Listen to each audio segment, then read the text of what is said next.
The Poisoner's Handbook, Murder and the Birth of Forensic Medicine in Jazz Age, New York. By Deborah Blum. Narrated by Coleen Marlo. Copyright 2010 by Deborah Blum. This unabridged audiobook is published by arrangement with Deborah Blum, care of William Morris Endeavor Entertainment, LLC, and was produced in the year 2010 by Tantor Media, Incorporated, which holds the copyright thereto. Prologue: The Poison Game. Until the early 19th century, few tools existed to detect a toxic substance in a corpse. Sometimes investigators deduced poison from the violent sickness that preceded death, or built a case by feeding animals the victim's last meal. But more often than not, poisoners walked free. As a result, murder by poison flourished. It became so common in eliminating perceived difficulties, such as a wealthy parent who stayed alive too long, that the French nicknamed the metallic element arsenic poudre de succession, the inheritance powder. The chemical revolution of the 1800s changed the relative ease of such killings.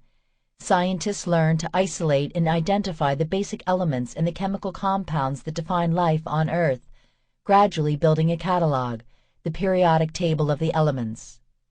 In 1804, the elements palladium, cerium, iridium, osmium, and rhodium were discovered. Potassium and sodium were isolated in 1807, barium, calcium, magnesium, and strontium in 1808, chlorine in 1810.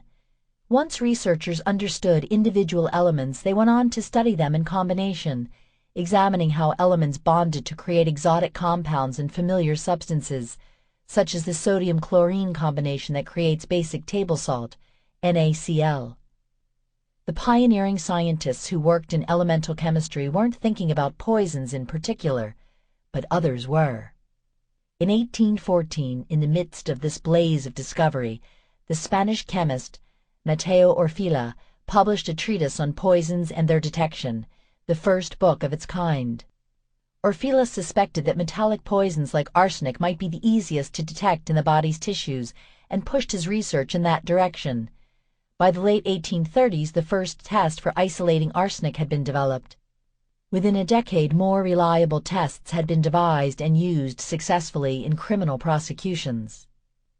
But the very science that made it possible to identify the old poisons, like arsenic, also made available a lethal array of new ones.